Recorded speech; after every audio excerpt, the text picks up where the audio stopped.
बिस्मिल्लाहिर्रहमानिर्रहीम अस्सलाम वालेकुम नाज़रीन प्रोग्राम हरियाली दे नाल डॉक्टर महमूद कुरैशी तुहाडी खिदमत हाज़र है।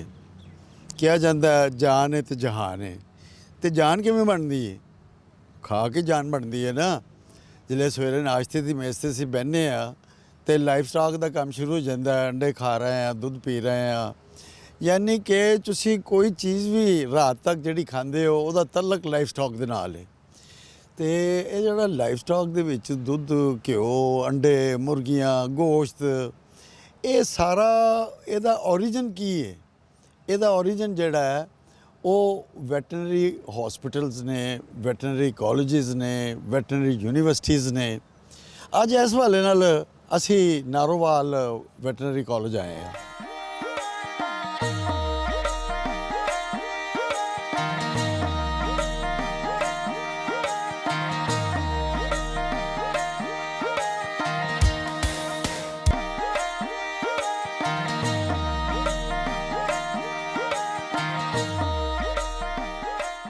लो जी नाजरीन, इसलिए असी वैटनरी आउटडोर के पहुँच चुके हैं। देखने कि इतने जोड़े जानवर ने वो किस किस्म की बीमारी लैके लोग आ रहे हैं और इन्हों का इलाज किमें किया जाता है। जी अस्सलाम वालेकुम डॉक्टर साहब। वालेकुम अस्सलाम। वालेकुम डॉक्टर साहब तुहाडा इसमें ग्रामी डॉक्टर शाहिद हुसैन फारूकी सर। तो डॉक्टर शाहिद साहब ये जोड़े सारी क्लास खड़ी है तुहाडे स्टूडेंट्स इन्होंने तुसीं की दस रहे?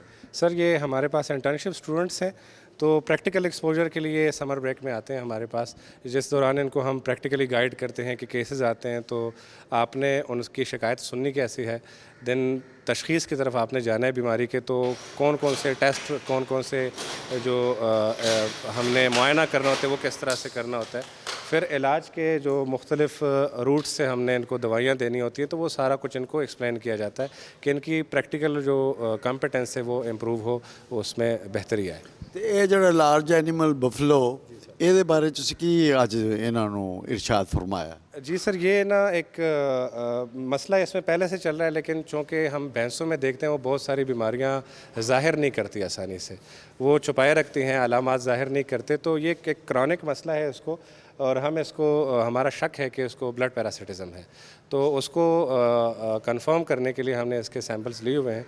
उसके ब्लड टेस्ट अभी अंदर क्लिनिकल लैब में शुरू हैं, और साथ ही साथ चूँकि जानवर ने कई दिनों से खाया नहीं है तो हमने उसको ज़रा फ्लूइड थेरेपी शुरू की है कि जिसम में, क्योंकि ये जानवर गब्बन है, हामला है जानवर, ये भैंस आखिरी 3 महीने बाकी हैं इसके, तो ख़ुराक की ज़रूरत बड़ी अशद है बच्चे के लिए भी, और इस जानवर की ज़रूरियात भी ज़्यादा हो जाती हैं, तो वो इसलिए हमने एडवांस में शुरू कर लिया है। साथ जैसे ही टेस्ट की रिपोर्ट आ जाती है हम फिर ख़त्मी जो स्पेसिफिक ट्रीटमेंट है उसकी तरफ जाएंगे। अच्छा डॉक्टर साहब, तुसीं जिस तरह दस्सिया है कि ये प्रैगनेंट है तो 3 महीने रह गए ने, तो इस सूरत दे विच असीं जिहड़ा है वो कीड़ियां दी दवाई असीं दे सकने हैं? सर मुख्तलिफ़ ऑप्शंस होते हैं हमारे पास हर मसले के लिए, तो कुछ टीका जात इनमें आते हैं, जैसे हम कहते हैं चिचड़ा वाला टीका है जो जल्द के नीचे लगाते हैं, सबक्यूटेनियस रूट से लगाते हैं, वो हम फिर इसमें अवॉइड करते हैं, वो हम मना करते हैं लोगों को भी, क्योंकि उससे जानवर का इसकात हमल हो सकता है, जिसको लोकली लोग थ्रू जाना कहते हैं, तो जानवर थ्रू जाता है, तो वो हम अवॉइड करते हैं। जो ऊपर मलने वाली दवाई हैं जो कि पाउडर फार्म में भी आ रहे हैं, कुछ लिक्विड फार्म में आ रहे हैं, तो वो हम रिकमेंड करते हैं कि वो कर लिया करें। ये मतलब है कि तुसीं ओरली दवाई जिहड़ी है वो रिकमेंड करदे हो प्रैगनेंट अगर जानवर होवे ते? जी सर, ओरल मेडिसिन भी सारे नहीं दे सकते होते, टॉपिकल जो हम जिस्म के ऊपर लगाते हैं कीड़ों के लिए वो हम कर लेते हैं, जो जिस्म के ऊपर वाले कीड़े हैं, जो पेट के कीड़े हैं उसके लिए कुछ सेफ़ अद्वियात हैं जो कि हम प्रेगनेंट में दे सकते हैं, कुछ दवाइयाँ ऐसी होती हैं कि जो हम फिर नहीं लगाते। अच्छा डॉक्टर साहब, तुसीं इहदी गल कर रहे हो तो पेट दे कीड़े या दूसरे एक्सटर्नल, तो इन्हां दी अलामतां की हो सकदियां ने? सर आम तौर पे जो बैरूनी होते हैं जिस्म के ऊपर, तो मुख्तलिफ़ किस्म के मसाइल, एक तो ये होता है कि जानवर तंग बहुत होता है उससे, इसको हम कहते हैं एनॉइंग फ्लाइज या इंसेक्ट्स हम कहते हैं, उससे जानवर ठीक से तंगी की वजह से खा नहीं सकता होता, जब खाएगा नहीं तो वो पैदावार भी नहीं करता। दूसरे होते हैं चिचड़ के साथ ये मसला आ जाता है कि वो बहुत सारी फिर ख़तरनाक बीमारियां हैं जो इनमें मुंतकिल करता है, जैसे हम रेड वाटर की बात करते हैं, थैलेरिया की बात करते हैं, एनाप्लाज्मा की बात करते हैं, और उनके इलाज पे फिर ख़र्चा भी काफ़ी ज़्यादा आ जाता है ऑनर का, उसके पॉसिबल कॉम्प्लिकेशंस भी बड़ी होती हैं। बिल्कुल सही है जी। अस्सलाम वालेकुम। वालेकुम सलाम। की नाम है तुहाडा? जवेरिया हाशमी। ਤੋ ਜਵੇਰੀਆ ਤੁਸੀਂ ਇਹ ਦੱਸੋ ਕਿ ਤੁਹਾਨੂੰ ਜਿਹੜੀ ਡਾਕਟਰ ਸਾਹਿਬ ਚੀਜ਼ਾਂ ਦੱਸ ਰਹੇ ਨੇ ਤੁਹਾਨੂੰ ਸਮਝ ਆ ਰਹੀ? हाँ जी, हम प्रैक्टिकली करते भी हैं यहाँ पे। ਅੱਛਾ ਤੇ ਹੋਰ ਕਿਸ ਤਰ੍ਹਾਂ ਦਾ ਇੱਥੇ ਜ਼ਿਆਦਾ ਕਾਮਨ ਜਿਹੜੇ ਜਾਨਵਰ ਲੋਕ ਕਾਮਨ ਪ੍ਰੋਬਲਮਸ ਕੀ ਨੇ ਲੋਕਾਂ ਦੀਆਂ? यहाँ पे कैटल का बेसिकली एनाप्लाज्मोसिस है, बेबीजियोसिस है, थ्लेडियोसिस है। यहाँ पे स्पेसिफिक डिजीज़ हैं इस इलाके की। ਜੀ ਬੇਟੀ ਕੀ ਨਾਮ ਤੁਹਾਡਾ? मेरा नेम जीनत शकील है। ਅੱਛਾ ਤੇ ਡਾਕਟਰ ਸਾਹਿਬਾ ਜਿਹੜੇ ਛੋਟੇ ਜਾਨਵਰ ਆਉਂਦੇ ਨੇ ਉਹਨਾਂ ਨੂੰ ਜ਼ਿਆਦਾ ਪ੍ਰੋਬਲਮ ਕੀ ਹੁੰਦੀ ਹੈ? ਬੱਕਰੇ, ਛਤਰੇ, ਭੇਡਾਂ? उनको भी ज़्यादातर मतलब पैरासाइट्स वगैरह की होती है, इंटरनल पैरासाइट और एक्सटर्नल पैरासाइट उनमें ज़्यादा होते हैं। ਅੱਛਾ ਚੱਲਦੇ ਚੱਲਦੇ ਇੱਕ ਗੱਲ ਦੱਸ ਚੱਲੋ, ਲੋਕਾਂ ਦਾ ਭਲਾ ਹੋ ਜਾਏਗਾ। ਜਿਨ੍ਹਾਂ ਲੋਕਾਂ ਨੇ ਜਾਨਵਰ ਰੱਖੇ ਨੇ, ਭੇਡ ਬੱਕਰੀਆਂ ਪਾਲ ਰਹੇ ਨੇ, ਤੇ ਕਿੰਨੀ ਦੇਰ ਬਾਅਦ ਇਹਨਾਂ ਨੂੰ ਡਿਵਰਮਿੰਗ ਕਰ ਦੇਣੀ ਚਾਹੀਦੀ? इनका मतलब मुख्तलिफ जानवर जो हैं उनमें मतलब मुख्तलिफ दुरानिया होता है उनका मतलब डिवर्मिंग करने का। मोस्टली जो है वो 3-4 मंथ ही चलता है। ਜੀ ਸਲਾਮ ਅਲੈਕਮ ਜੀ। वालेकुम सलाम। ਤੁਹਾਡਾ ਕੀ ਨਾਮ ਹੈ? बुशरा अजीम। ਤੇ ਬੁਸ਼ਰਾ ਤੁਸੀਂ ਕੀ ਕਹਿਣਾ ਚਾਹੋਗੇ ਕਿ ਅਸੀਂ ਗੱਲ ਕਰ ਰਹੇ ਹਾਂ ਪੈਰਾਸਾਈਟ ਦੀ, ਇੰਟਰਨਲ ਔਰ ਐਕਸਟਰਨਲ, ਤੇ ਅਦਰਵਾਈਜ਼ ਇੱਥੇ ਕਿਹੜੇ ਜਾਨਵਰ ਛੋਟੇ ਜਿਹੜੇ ਨੇ ਉਹ ਆਉਂਦੇ ਨੇ? आलमोस्ट शीप भी आती है, गोट भी आती हैं, बाकी स्मॉल रूमिनेंट अगर डॉग और कैट के वो भी आते हैं, सारे केसेस आते हैं आलमोस्ट इधर। ਨਹੀਂ ਉਹਨਾਂ ਦੀ ਬਿਮਾਰੀ ਕੀ ਲੈ ਕੇ ਆਉਂਦੇ ਨੇ? इधर इस एरिया की जैसे कि बताया कि थलेरिया और बेबेजिया ही है मोस्टली, और एनाप्लाज्मोसिस, और यही बीमारियाँ इधर चल रही हैं लार्ज एनिमल्स में भी और स्मॉल एनिमल्स में, और मोस्टली केसेस इन्हीं पे आते हैं।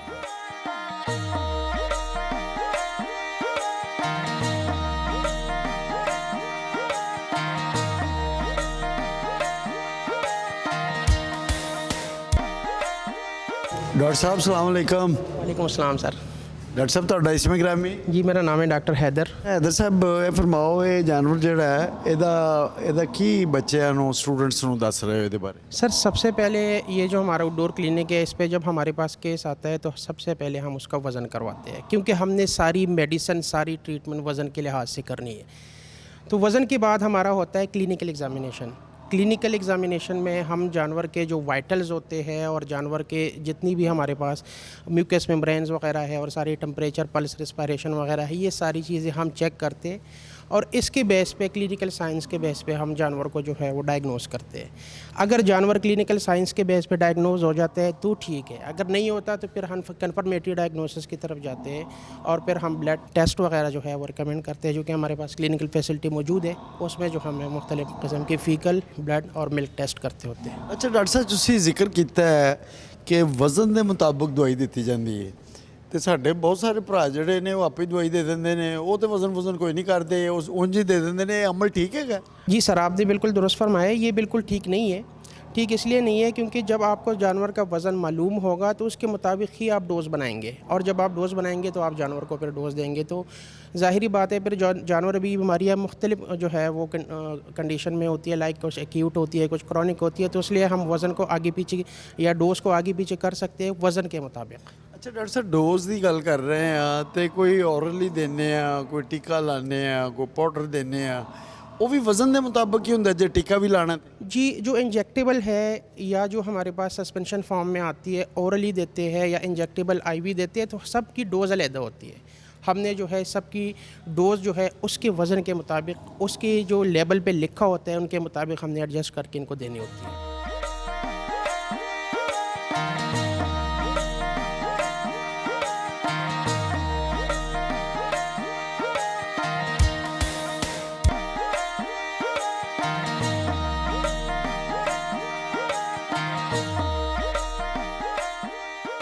ਲੋ ਜੀ ਨਾਜ਼ਰੀਨ, ਜਿਸ ਲਈ ਅਸੀਂ ਥੀਰੋਜਨੋਲੋਜੀ ਦੀ ਗੱਲ ਕਰ ਰਹੇ ਹਾਂ ਤੇ ਉਹਦਾ ਮਤਲਬ ਹੈ ਰੀਪਰੋਡਕਟਿਵ ਸਿਸਟਮ, ਤੇ ਰੀਪਰੋਡਕਸ਼ਨ ਪਹਿਲੇ ਦੌਰ 'ਚ ਕਿਹਾ ਜਾਂਦਾ ਸੀ, ਤੇ ਹੁਣ ਥੀਰੋਜਨੋਲੋਜੀ ਹੈ। ਇਹਨੂੰ ਅਗਰ ਅਸੀਂ ਇਹਨੂੰ ਹੋਰ ਆਸਾਨ ਕਰ ਰਹੀਏ, ਤੇ ਜਿਸ ਤਰ੍ਹਾਂ ਗਾਇਨੀ ਦੀ ਪ੍ਰੋਬਲਮਸ ਹੁੰਦੀਆਂ, ਬੱਚਾ ਪੈਦਾ ਹੋਣਾ, ਉਹਦੇ ਜੁਮਲਾ ਮਸਾਇਲ, ਤੇ ਇਹ ਅਸੀਂ ਹੁਣ ਡਾਕਟਰ ਸਾਹਿਬ ਨੂੰ ਪੁੱਛਦੇ ਹਾਂ ਕਿ ਇਹ ਕੀ ਕਰ ਰਹੇ ਜੀ। ਅਸਲਾਮ ਅਲੈਕਮ ਡਾਕਟਰ ਸਾਹਿਬ, ਕੀ ਨਾਮ ਤੁਹਾਡਾ? डॉक्टर शहजाद होर। ਅੱਛਾ ਡਾਕਟਰ ਸ਼ਹਜ਼ਾਦ ਸਾਹਿਬ, ਇਹ ਜਾਨਵਰ ਨੂੰ ਤੁਸੀਂ ਕੀ ਚੈੱਕ ਕਰ ਰਹੇ ਹੋ? पी टेस्ट हो रहा है, जिहदा मतलब है प्रैगनेंसी डायग्नोसिस। वैसे तो डिफरेंट मैथड ने, अल्ट्रा सोनोग्राफी जिहड़ा एडवांस मैथड है, जिहदे विच अर्ली प्रैगनेंसी वगैरह है वो जल्दी पता चल जाती है। ਠੀਕ ਹੈ ਉਹਦੇ ਵਿੱਚ ਸਾਨੂੰ ਕੋਈ ਇਸ਼ੂ ਹੋਏ ਮਤਲਬ ਜਾਨਵਰ ਦੇ ਰਿਪਰੋਡਕਟਿਵ ਟਰੈਕ ਵਿੱਚ ਕੋਈ ਪਾਇਓਮੈਟਰਾ ਹੋ ਗਿਆ ਜਾਂ ਐਂਡੋਮੈਟਰਾਈਟਿਸ ਟਾਈਪ ਹੁੰਦੀ ਹੈ ਉਹ ਸਾਰਾ ਪਤਾ ਲੱਗ ਜਾਂਦਾ ਹੈ। ਲਾਈਬਿਲਿਟੀ ਹੋ ਗਈ ਫਿਟਸ ਦੀ ਉਹ ਵੀ ਪਤਾ ਚੱਲਦੀ ਹੈ। ਠੀਕ ਹੈ ਏਜ ਗੈਸਟੇਸ਼ਨ ਲੈਂਥ ਜਿਹਨੂੰ ਕਹਿੰਦੇ ਨੇ ਫਿਟਸ ਦੀ ਏਜ ਕਿੰਨੀ ਹੋ ਗਈ ਹੈ ਉਹ ਵੀ ਅਲਟਰਾਸਾਊਂਡ ਤੋਂ ਹੀ ਮਤਲਬ ਪਤਾ ਚੱਲ ਜਾਂਦੀ ਹੈ। ਡਾਕਟਰ ਸਾਹਿਬ ਇਹਦੇ 'ਚ ਇਹ ਵੀ ਪਤਾ ਚੱਲ ਜਾਂਦਾ ਹੈ ਕਿ ਬੱਚਾ ਇੱਕ ਹੈ ਜਾਂ ਪੇਅਰ ਹੈ। ਹਾਂ ਬਿਲਕੁਲ ਬਿਲਕੁਲ ਮਤਲਬ ਇਹ ਵੀ ਪਤਾ ਚੱਲ ਜਾਂਦਾ ਕਿ ਉਹਦੀ ਇੱਕ ਖਾਸ ਲਿਮਿਟ ਹੁੰਦੀ ਹੈ। ਫਾਰ ਐਗਜ਼ਾਮਪਲ 2 ਮਹੀਨੇ 2.5 ਮਹੀਨੇ ਇਸ ਏਜ ਅਗਰ ਚੈੱਕ ਕਰੋਗੇ ਤੇ ਉਹਦੇ 'ਚ ਕਿਉਂਕਿ ਬੱਚੇ ਦਾ ਸਾਈਜ਼ ਛੋਟਾ ਹੁੰਦਾ ਤੇ ਉਹ ਫਿਰ ਸਾਰਾ ਪਤਾ ਚੱਲ ਜਾਂਦਾ ਕਿ ਬੱਚੇ ਵੀ ਕਿੰਨੇ ਨੇ। ਜਿਵੇਂ ਜਿਵੇਂ ਫਿਰ ਗੈਸਟ੍ਰੇਸ਼ਨ ਲੈਂਥ ਇਨਕਰੀਜ਼ ਹੁੰਦੀ ਹੈ ਬੱਚੇ ਦਾ ਸਾਈਜ਼ ਇਨਕਰੀਜ਼ ਹੋ ਜਾਂਦਾ ਫਿਰ ਥੋੜਾ ਡਿਫਿਕਲਟ ਹੋ ਜਾਂਦਾ ਹੈ।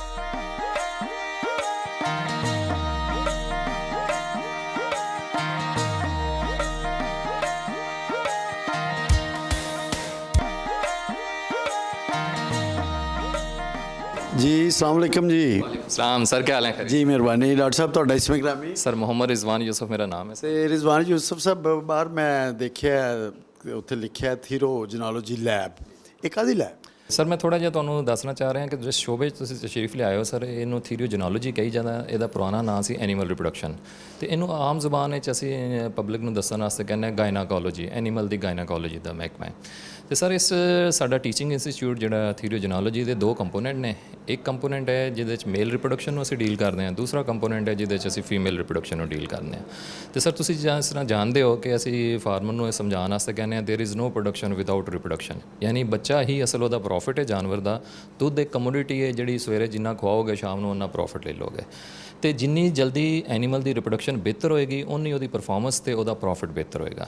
ਤੇ ਅੱਜ ਕੱਲ੍ਹ ਸਰ ਅਸੀਂ ਜਿਹੜਾ ਬੱਚਿਆਂ ਨੂੰ ਟੀਚਿੰਗ ਦੇ ਵਿੱਚ ਮੇਲ ਤੇ ਫੀਮੇਲ ਦਾ ਅਲੱਗ-ਅਲੱਗ ਕੰਪੋਨੈਂਟ ਦਿਖਾ ਰਹੇ ਹਾਂ, ਉਹਨਾਂ ਨੂੰ ਪੜ੍ਹਾ ਰਹੇ ਹਾਂ। ਤੁਸੀਂ ਇਹ ਸਰ ਦੇਖ ਸਕਦੇ ਹੋ ਜਿਸ ਤਰ੍ਹਾਂ ਅਸੀਂ ਸੀਮਨ ਐਵੈਲੂਏਸ਼ਨ ਹੈ, ਕਿਉਂਕਿ ਅੱਛੀ ਨਸਲ ਲੈਣ ਵਾਸਤੇ ਮੇਲ ਜਿੰਨਾ ਅੱਛਾ ਨਸਲ ਦਾ ਸੀਮਨ ਹੋਏਗਾ ਉਨੀ ਅਗਲੀ ਜਿਹੜੀ ਪ੍ਰੋਜਨੀ ਬਿਹਤਰ ਹੋਏਗੀ। ਤੇ ਪਬਲਿਕ ਜਿਹੜੀ ਅੱਜ ਕੱਲ੍ਹ ਜਿਸ ਤਰ੍ਹਾਂ ਮੁਖਤਲਿਫ ਬਰੀਡਸ ਬਾਹਰੋਂ ਇੰਪੋਰਟ ਕਰ ਰਹੀਆਂ ਨੇ, ਉਹਨਾਂ ਦੇ ਸੀਮਨ ਇੱਥੇ ਇਨਸੈਮੀਨੇਟ ਕਰ ਰਹੀਆਂ ਨੇ ਤੇ ਅਸੀਂ ਉਹਨਾਂ ਨੂੰ ਸਰਵਿਸਿਜ਼ ਆਫਰ ਕਰਦੇ ਹਾਂ ਕਿ ਅਗਰ ਉਹ ਚੈੱਕ ਕਰਵਾਉਣਾ ਚਾਹੁੰਦੇ ਨੇ ਕਿ ਉਹਨਾਂ ਦਾ ਸੀਮਨ ਲਾਈਵ ਜਾਂ ਡੈਡ ਦੀ ਰੇਸ਼ੋ ਦੇ ਵਾਲੇ ਨਾਲ, ਤੇ ਅਸੀਂ ਇਹ ਪਬਲਿਕ ਨੂੰ ਸਰਵਿਸਿਜ਼ ਦਿੰਦੇ ਹਾਂ ਜਿਹਦੇ 'ਚ ਉਹ ਸੀਮਨ ਡੋਜ਼ ਲਿਆ ਕੇ ਸਾਨੂੰ ਇੱਥੇ ਚੈੱਕ ਕਰਾ ਦਿੰਦੇ ਨੇ। ਅਸੀਂ ਉਹਨਾਂ ਦੀ ਮੋਟੈਲਿਟੀ ਦੇ ਮੁਤਾਬਿਕ ਉਹਨਾਂ ਨੂੰ ਦੱਸਦੇ ਹਾਂ ਕਿ ਇਜ਼ ਗੁੱਡ ਫਾਰ। ਡਾਕਟਰ ਸਾਹਿਬ ਤੁਹਾਡਾ ਕੀ ਖਿਆਲ ਹੈ ਕਿ ਜਿਹੜੀ ਬਾਹਰ ਬ੍ਰਾਂਡਡ ਦਾ ਤੁਸੀਂ ਜ਼ਿਕਰ ਕਰ ਰਹੇ ਹੋ ਉਹ ਬਿਹਤਰ ਨਹੀਂ ਜਾਂ ਸਾਡੀ ਆਪਣੀ ਲੋਕਲ ਜਿਹੜੀ ਉਹ ਬਿਹਤਰ ਹੈ? ਸਰ ਇਹਦੇ 'ਚ ਨਾ ਡਿਫਰੈਂਟ ਆਫ ਓਪੀਨੀਅਨ ਹੈ, ਹਰ ਇੱਕ ਐਕਸਪਰਟ ਨੇ ਆਪਣਾ ਉਹਦੇ 'ਤੇ ਓਪੀਨੀਅਨ ਦਿੱਤਾ ਹੋਇਆ। ਤੇ ਜਿਸ ਤਰ੍ਹਾਂ ਸਰ ਟੈਕਨੋਲੋਜੀ ਜਿਸ ਤਰ੍ਹਾਂ ਜਿੱਦਤ ਆ ਰਹੀ ਹੈ ਉਹਦੇ 'ਚ ਪਾਕਿਸਤਾਨ ਵੀ ਉਹਦੇ ਸ਼ਾਮਿਲ ਹੋ ਰਿਹਾ ਕਿ ਨਈ ਤੋਂ ਨਈ ਆਪਣੀ ਟੈਕਨੋਲੋਜੀਜ਼ ਨੂੰ ਹਾਸਲ ਕਰੇ। ਜਿਸ ਤਰ੍ਹਾਂ ਸਰ ਮੈਂ ਤੁਹਾਨੂੰ ਦੱਸਣਾ ਚਾਹੁੰਦਾ ਕਿ ਇਹ ਜਿਹੜੀਆਂ ਨਵੀਂ ਬਰੀਡਸ ਆਈਆਂ ਨੇ ਇਹ ਕੰਪਨੀਆਂ ਓਵਮ ਪਿਕਅਪ ਦੇ ਜ਼ਰੀਏ ਬਰੀਡ ਨੂੰ ਇੱਥੇ ਪ੍ਰਮੋਟ ਕਰਨਗੀਆਂ। ਹੁਣ ਓਵਮ ਪਿਕਅਪ ਇੱਕ ਨਵੀਂ ਟੈਕਨੋਲੋਜੀ ਹੈ ਜਿਹੜੀ ਫਾਰਮਰ ਨੂੰ ਆਹਿਸਤਾ ਆਹਿਸਤਾ ਉਹਦੀ ਅਵੇਅਰਨੈਸ ਹੋ ਰਹੀ ਹੈ। ਲੱਕੀਲੀ ਸਰ ਅਸੀਂ ਆਪਣੇ ਸਟੂਡੈਂਟ ਨੂੰ ਵੀ ਇਹਦੇ ਬਾਰੇ ਜਿਹੜਾ ਦੱਸਦੇ ਹਾਂ ਕਿ ਇਹਦੇ 'ਚ ਕੀ ਹੁੰਦਾ ਹੈ ਕਿ ਤੁਸੀਂ ਇੱਕ ਮਾਦਾ ਜਾਨਵਰ ਜਿਹਦੇ ਉਹਦੇ ਅੰਦਰੋਂ ਉਹ ਸਾਈਡ ਜ਼ਿੰਦਾ ਜਾਨਵਰ ਦੇ ਵਿੱਚੋਂ ਉਹ ਸਾਈਡ ਕੱਢ ਕੇ ਲੈਬੋਰਟਰੀ ਦੇ ਵਿੱਚ ਉਹਨੂੰ ਕਲਚਰ ਕਰਕੇ ਮੈਚੁਰ ਕਰਦੇ ਹੋ, ਫਰਟੀਲਾਈਜ਼ ਕਰਕੇ ਉਹਨੂੰ ਜਿਹੜਾ ਨਾ ਤੁਸੀਂ ਐਂਬਰੀਓ ਟ੍ਰਾਂਸਫਰ ਕਰ ਸਕਦੇ ਹੋ। ਤੇ ਇਹ ਕੁਝ ਵਕਤ ਲਈ ਤੇ ਸਰ ਚਲੋ ਅੱਛਾ ਹੈ ਕਿ ਜਾਨਵਰ ਜਿਹੜੇ ਪਾਕਿਸਤਾਨ ਵਿੱਚ ਆ ਗਏ ਨੇ ਪਿਓਰ ਐਨੀਮਲ, ਉਹਨਾਂ ਦੇ ਅਸੀਂ ਓਵਮ ਪਿਕਅਪ ਟੈਕਨੋਲੋਜੀ ਦੇ ਨਾਲ ਐਂਬਰੀਓ ਲੈ ਕੇ ਇੱਥੇ ਜਿਹੜਾ ਨਾ ਇਨਸੈਮੀਨੇਟ ਕਰ ਦਿਆਂਗੇ ਆਪਣੇ ਲੋਕਲ ਜਾਨਵਰਾਂ 'ਚ ਤੇ ਸਾਨੂੰ ਉਹ ਬਰੀਡ ਵੀ ਮਿਲ ਜਾਏਗੀ।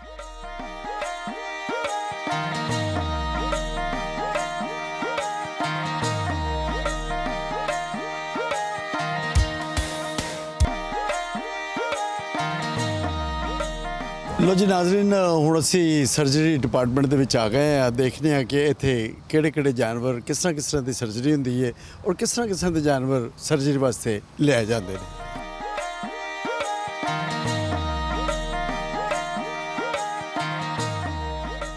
ਜੀ अस्सलाम वालेकुम मैडम।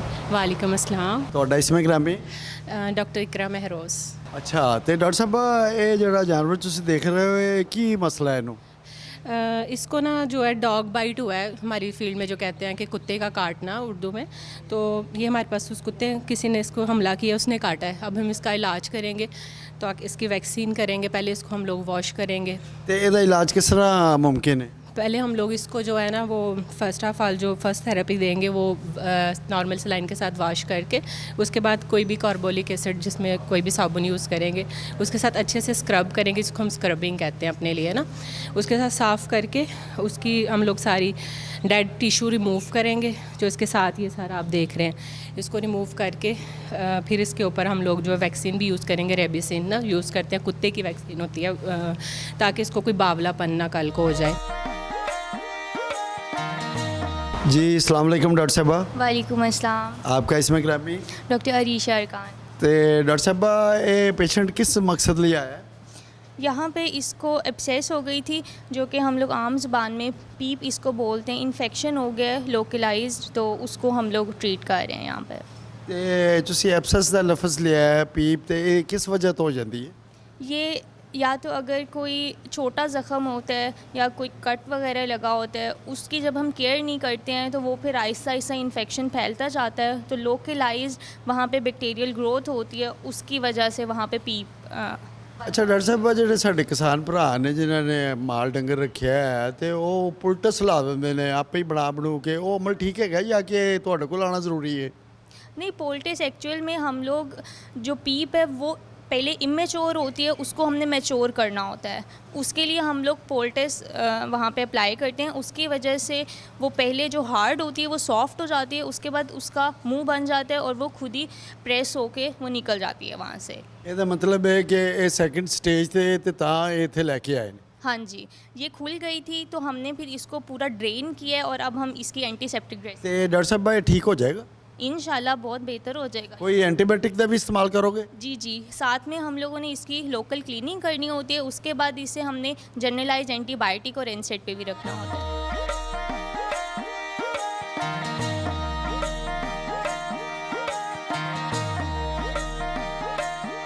जी अस्सलाम वालेकुम डॉक्टर साहब। वालेकुम सलाम सर। डॉक्टर साहब ਤੁਹਾਡਾ इसमें ग्रामी? मेरा नाम जी डॉक्टर फयाज़ अहमद है। अच्छा। मैं यहाँ पे एज अ लेक्चरर सर्व कर रहा हूँ वेटनरी सर्जरी डिपार्टमेंट में। ਤੇ ਡਾਕਟਰ ਸਾਹਿਬ ਇਹ ਬੱਕਰਾ ਜਾਂ ਬੱਕਰੀ ਇਹ ਲੰਮੀ ਪਾਈ ਜੇ खैर? असल में इस तरह होता है कि इनकी ना कोई फ्रैक्चर हो जाए इसके अंदर या कोई लिगामेंट या टेंडन खिंच जाए, तो उसके लिए फिर हम रेडियोग्राफी करते हैं। और इस वक्त ये हमारे पास पाकिस्तान में वेटनरी में सबसे लेटेस्ट इक्विपमेंट है और हाईली एक्सपेंसिव है।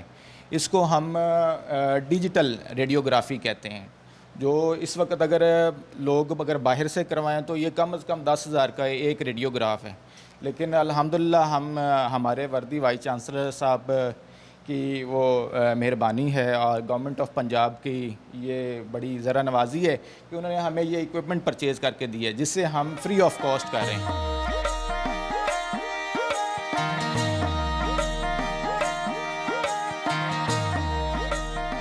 ਜੀ ਨਾਜ਼ਰੀਨ, ਤੁਸੀਂ ਸਾਡਾ ਅੱਜ ਦਾ ਪ੍ਰੋਗਰਾਮ ਮੁਲਾਜ਼ਾ ਕੀਤਾ ਹੈ ਤੇ ਸਾਨੂੰ ਉਮੀਦ ਹੈ ਤੁਹਾਨੂੰ ਪਸੰਦ ਆਇਆ ਹੋਵੇਗਾ। ਨਵੀਂ ਜਗ੍ਹਾ, ਨਵੀਆਂ ਗੱਲਾਂ, ਵੈਟਰਨਰੀ ਕਾਲਜ ਨਾਰੋਵਾਲ ਤੇ ਹਲੇ ਇਨੀਸ਼ੀਅਲੀ ਹੈ ਤੇ ਲੇਕਿਨ ਬੜਾ ਕੰਮ ਹੋ ਰਿਹਾ ਹੈ। ਅਸੀਂ ਤਿੰਨੇ ਸ਼ੋਬੇ ਤੁਹਾਨੂੰ ਅੱਜ ਦਿਖਾਤੇ ਨੇ, ਮੈਡੀਸਨ ਵੀ, ਸਰਜਰੀ ਵੀ ਤੇ ਥੀਰੋਜਨੋਲੋਜੀ ਵੀ। ਤੇ ਮੈਡੀਸਨ 'ਚ ਤੁਸੀਂ ਦੇਖਿਆ ਉਹ ਕਿਸ ਤਰ੍ਹਾਂ ਕੰਮ ਕਰ ਰਹੇ ਨੇ, ਬੱਚਿਆਂ ਨੂੰ ਕਿਸ ਤਰ੍ਹਾਂ ਤਾਲੀਮ ਦਿੱਤੀ ਜਾ ਰਹੀ ਹੈ। ਸਰਜਰੀ ਦਾ ਵੀ ਤੁਸੀਂ ਦੇਖਿਆ, ਅਲਟਰਾਸਾਊਂਡ, ਐਕਸ-ਰੇ ਤੇ ਬਹੁਤ ਸਾਰੇ ਕੰਮ ਹੋ ਰਹੇ ਨੇ। ਥੀਰੋਜਨੋਲੋਜੀ ਦੇ ਵਿੱਚ ਵੀ ਉਹਨਾਂ ਨੇ ਦਿਖਾਇਆ ਹੈ ਕਿ ਉਹਦੇ 'ਚ ਅਲਟਰਾਸਾਊਂਡ ਫੀਟਸ ਦਾ ਦੱਸਿਆ ਜਾ ਰਿਹਾ ਹੈ ਕਿ ਅਸਲੇ ਦੀ ਕਿੰਨੀ ਉਮਰ ਹੈ ਫੀਟਸ ਦੀ, ਤੇ ਯਾਨੀ ਜਿਹੜਾ ਬੱਚਾ ਪੇਟ ਦੇ ਵਿੱਚ ਹੁੰਦਾ। ਤੇ ਇਹਦਾ ਮਤਲਬ ਹੈ ਕਿ ਮਹਿਕਮਾ ਲਾਈਫ ਸਟਾਕ ਜਿਹੜਾ ਹੈ ਇਹ ਅੱਗੇ ਇਸ ਵਾਸਤੇ ਜਾ ਰਿਹਾ ਹੈ ਕਿ ਇਹਦੇ ਪਿੱਛੇ ਜਿਹੜੀ ਬੁਨਿਆਦ ਹੈ, ਇਹਦੇ ਪਿੱਛੇ ਬੁਨਿਆਦ ਜਿਹੜੀ ਹੈ ਇਹ ਕਾਲਜਿਸ ਔਰ ਯੂਨੀਵਰਸਿਟੀਆਂ ਦੇ ਕੁਆਲੀਫਾਈਡ ਡਾਕਟਰਸ ਨੇ। ਇਹਦੇ ਨਾਲ ਹੀ ਸਾਡੇ ਅੱਜ ਦੇ ਪ੍ਰੋਗਰਾਮ ਦਾ ਵੇਲਾ ਮੁੱਕਦਾ। ਇਜਾਜ਼ਤ ਦਿਓ, ਅੱਲਾ ਬੇਲੀ।